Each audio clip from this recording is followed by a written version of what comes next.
E aí galera, tudo bem com vocês? O vídeo de hoje é pra gente falar um pouco sobre as alternativas táticas do time do Cruzeiro, tendo em vista o clássico do próximo sábado, né? Atlético Mineiro e Cruzeiro que se enfrentam na Arena MRV. O Cruzeiro tem alguns desfalques, é início de temporada, a gente sabe que o time ainda não tá muito bem encaixado pelo Nicolás Larcamon, que tem um elenco que realmente não oferece muitas alternativas de qualidade atestada, né? Mas tem aí diferentes possibilidades, inclusive para montar esquemas táticos diferentes, jogar com 3 zagueiros, com linha de 4, enfim, tem algumas opções e a ideia desse vídeo é explorá-las. Só que antes de partir para o campinho, eu lembro que esse vídeo é feito com apoio da Betfair, site de apostas esportivas que é apoiador aqui do canal, patrocinador master do Cruzeiro também. A Betfair que tem oferta para novos clientes de até R$200 em aposta grátis, basta entrar pelo link da descrição, fazer o seu cadastro que é super simples e rápido, e o valor que você investir no primeiro depósito até R$200, a Betfair dobra para você utilizar no site na forma de bônus.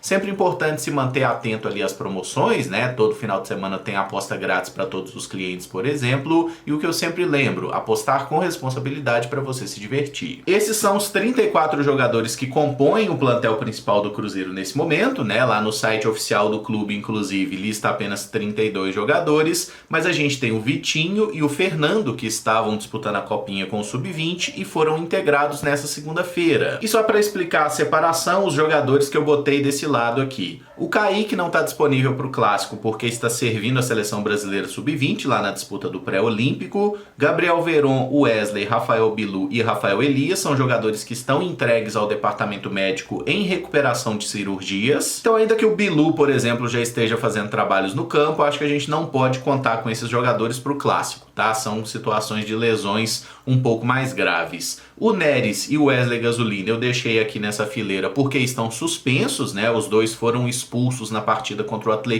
Então não serão alternativas para o clássico, mas deixei aqui Felipe Machado, Ramiro e Matheus Vital porque esses jogadores já estão fazendo trabalhos no campo, tá? Eles já estão treinando ali, ainda não estão 100% liberados, mas não dá pra gente cravar hoje, quarta-feira, que esses caras vão pro clássico ou não. Essa confirmação deve sair na sexta-feira, quando o clube divulgar a lista de relacionados, né? Mas fica registrado que Machado, Ramiro e Matheus Vital estão sim fazendo trabalhos no campo, tá? Então, até para botá-los no campinho aqui, deixa eu ver o que eu posso fazer aqui.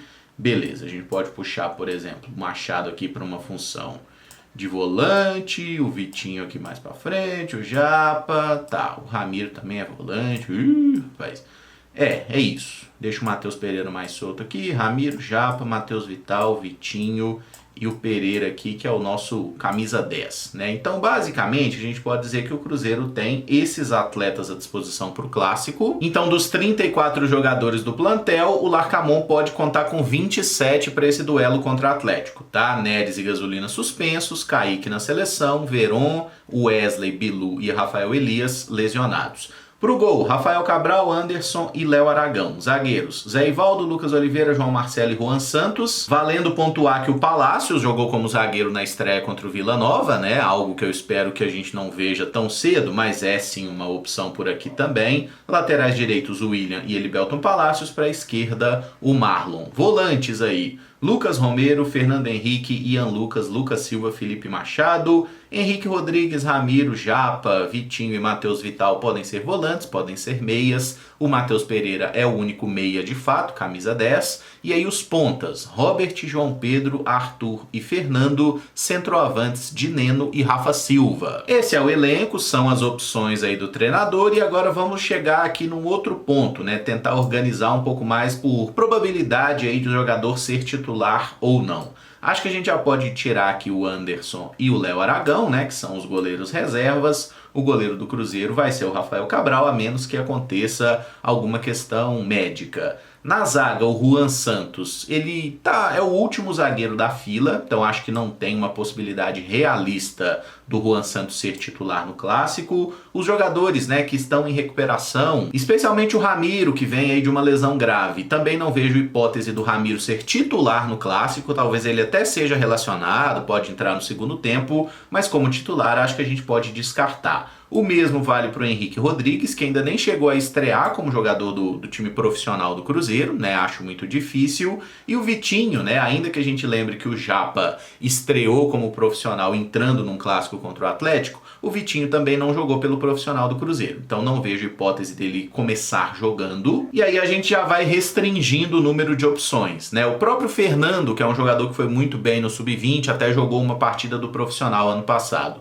O Fernando não vai jogar como titular no clássico, né, gente? Ele tá ainda nesse processo de transição. Eu espero que ele receba chances no Campeonato Mineiro, mas no clássico especificamente eu acho isso extremamente improvável, para não dizer impossível, tá? Então acho que o Fernando também não começa jogando e coloco nessa lista aqui dos não titulares Felipe Machado e Matheus Vital, porque estão em recuperação de lesão, certo? Eles estão na fase final, talvez fiquem no banco, mas para serem titulares acho muito difícil. Beleza, o que é que eu fiz no vídeo até o momento? Eu tirei as opções menos prováveis de serem aí titulares do Cruzeiro e a gente chegou aqui a um número de 18 jogadores, tá? Eu acho, inclusive, que a gente até pode tirar mais um aqui, que é o Fernando Henrique. Por que tirar o Fernando Henrique? Porque ele está à disposição, poderia ter jogado as 2 primeiras partidas do campeonato e ficou só no banco. O Larcamón não botou ele porque não quis. O mesmo vale também para os 2 zagueiros aqui, o Lucas Oliveira e o João Marcelo, que ainda não estrearam na temporada, tá? Mas por quê? Porque o técnico quis testar o Palácios,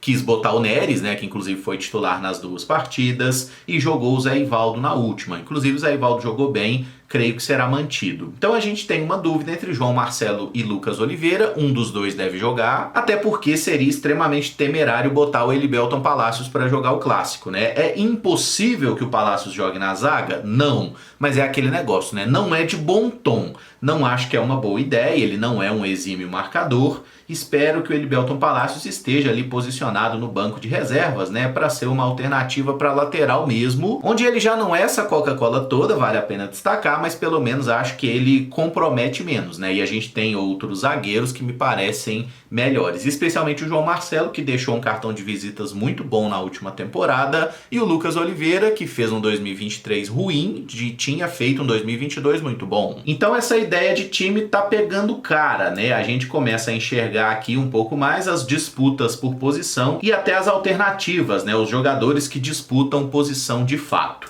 Eu acredito que se a ideia do treinador for manter apenas uma dupla de volantes, como ele fez nos últimos jogos, uma partida foi Lucas Silva e Japa, na outra foi Lucas Silva e Ian Lucas. Acho que isso deixa claro que o Larcamón tem no Lucas Silva um jogador importante, pelo menos nesse início de campeonato, pela experiência, a faixa de capitão. É sim um jogador importante e o Lucas Silva jogou muita bola pelo Cruzeiro ano passado, eu espero que ninguém tenha esquecido disso. Então nós vamos para a primeira ideia tática do Larcamón, que seria manter o esquema que ele utilizou nas primeiras rodadas. Dessa forma, eu acredito que o Lucas Romero entraria no time, né? Porque o Lucas Romero, estando disponível, ele é titular desse meio-campo. Ian Lucas fica ali no banco, o próprio Japa também. Aí ele tem que escolher um dos zagueiros, João Marcelo ou Lucas Oliveira. Particularmente, eu escolheria o João Marcelo. Ficaria lá o João Pedro ou o Robert como ponta direita. Acho até que ele deve manter o que tem sendo feito. E o Rafa Silva fica no banco pro Juan Dinenno, tá? Esse aqui é um time possível do Cruzeiro, certo?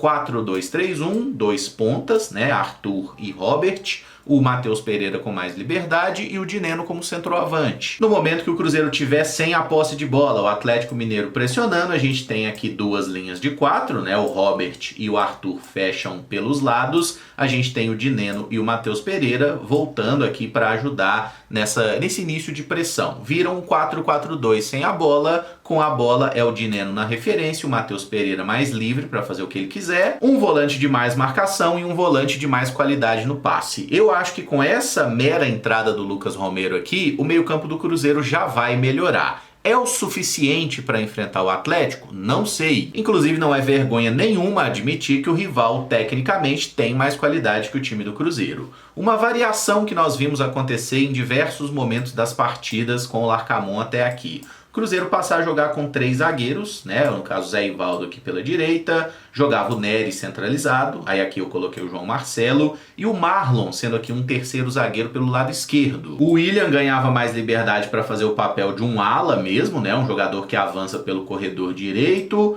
O Arthur meio que faz esse papel pelo lado esquerdo, a gente teria aqui o Matheus Pereira livre, tem os dois volantes, e aí a gente poderia ter uma alternativa que algumas pessoas gostaram e até sugeriram, que seria jogar com dois atacantes, né? Nesse caso a gente poderia abrir mão, por exemplo, do Robert e jogar Rafa Silva e Juan Dinenno, dois centroavantes. Mas eu vejo algum problema nesse desenho tático, especialmente no momento que o Cruzeiro tiver sem a bola, porque o Rafa Silva, o Dinenno e o Matheus Pereira são três jogadores que não conseguem contribuir tão bem assim na recuperação de bola. Eles podem voltar, eles podem se esforçar, a gente pode ter aqui o William e Arthur fechando os lados, até o próprio Rafa Silva e o Matheus Pereira voltando também, com o Dinenno centralizado, mas eles não têm essa mesma intensidade sem a bola. E eu confesso não ter muita confiança no Arthur Gomes para fazer esse papel defensivo como um ala também, tá? Ele não é um jogador tão combativo, por exemplo, quanto o Wesley, né, que é extremamente criticado, mas que já fez esse papel de ala em um clássico contra o Atlético ano passado e jogou bem, inclusive, fazendo esse papel. Então, na minha cabeça, Rafa Silva e Dinenno como titulares juntos no clássico não faz muito sentido.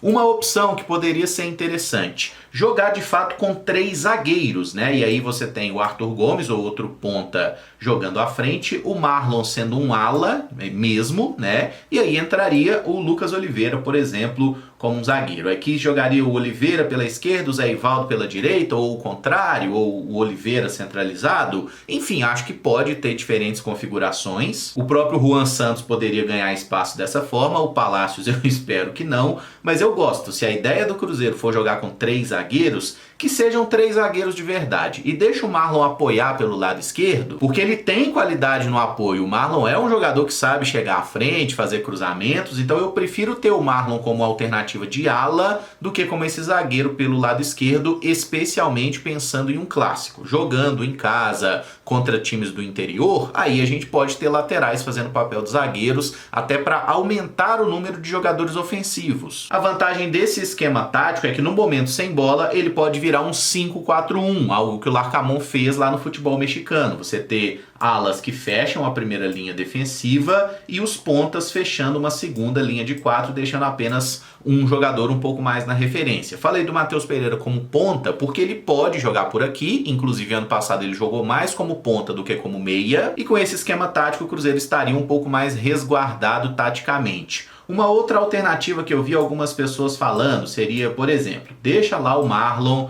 jogando mesmo como um zagueiro pela esquerda. E em vez de ter um Arthur Gomes da vida como um ala, você ter o Japa para fazer o papel de ala pela esquerda, posição que ele também já jogou, que aí você tem Japa e William, jogadores que têm familiaridade com fechar o jogo pelo lado, né? E aí você tem aqui o Matheus Pereira, um outro atacante de mais mobilidade e um centroavante de referência, tá? Ô Emerson, mas por que você não tira o Arthur Gomes? Porque o técnico não vai tirar, gente. Tá bem claro na cabeça do Larcamón que o Arthur vai ser titular. Inclusive ele elogiou o jogador após a partida contra o Atlético, tá? Então o Arthur Gomes deve jogar. Eu até preferia ver o Robert, ver o João Pedro, ver o Rafa Silva, ver o Fernando, mas o Arthur Gomes certamente vai ser titular no clássico. Acho que Matheus Pereira e Dinenno também. Um esquema tático que eu gostaria de ver, e é possível exatamente com esses jogadores que estão no campinho, é a gente ter de fato ali a zaga com dois jogadores, Zé Ivaldo e João Marcelo, né, que sejam o William e Marlon como laterais. Beleza.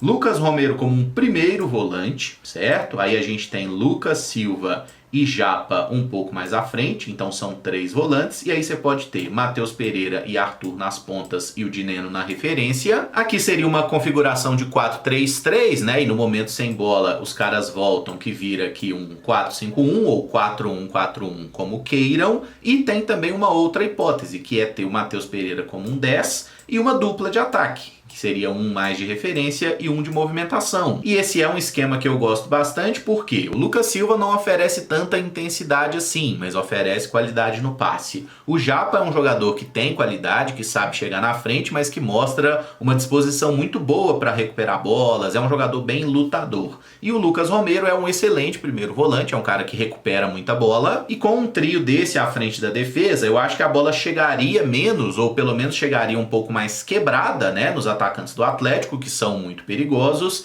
e facilitaria de certa forma o trabalho dos zagueiros, aí Zé Ivaldo e João Marcelo ou o Lucas Oliveira. tá? Eu acho que os nossos laterais são bons, a gente tem boas opções de meio campo sim. Esse é um jogo pro Matheus Pereira fazer sua graça. Ele iniciou bem a temporada, tem feito boas partidas e é o jogador que a gente mais espera algo diferente nesse elenco do Cruzeiro, sem dúvida nenhuma. O Dineno é um centroavante, isso tá bem claro, tá? E sobre o Arthur Gomes, como eu já citei, acho muito improvável que ele seja sacado do time titular. Bom, acho que deu para cobrir aí as principais alternativas táticas do Larcamón para esse jogo, né? Para o clássico aí do próximo sábado contra o Atlético. Essa aqui seria a minha escalação, considerando o aspecto mais realista, tá? Os jogadores que não podem jogar, aquelas certezas que o Larcamón já deixou claro aí nas entrevistas. Eu acho que esse seria um time do Cruzeiro bem competitivo para o clássico, né? Seria a minha escalação. E eu gostaria que vocês deixassem aí nos comentários qual seria o seu 11 ideal para o clássico contra o Atlético e também alternativa, qual o desenho tático que você acha mais interessante. Se gostou do vídeo, também não esquece de deixar o like e se inscrever no canal caso ainda não seja inscrito. Muito obrigado por acompanhar, um abraço e até o próximo vídeo. Valeu!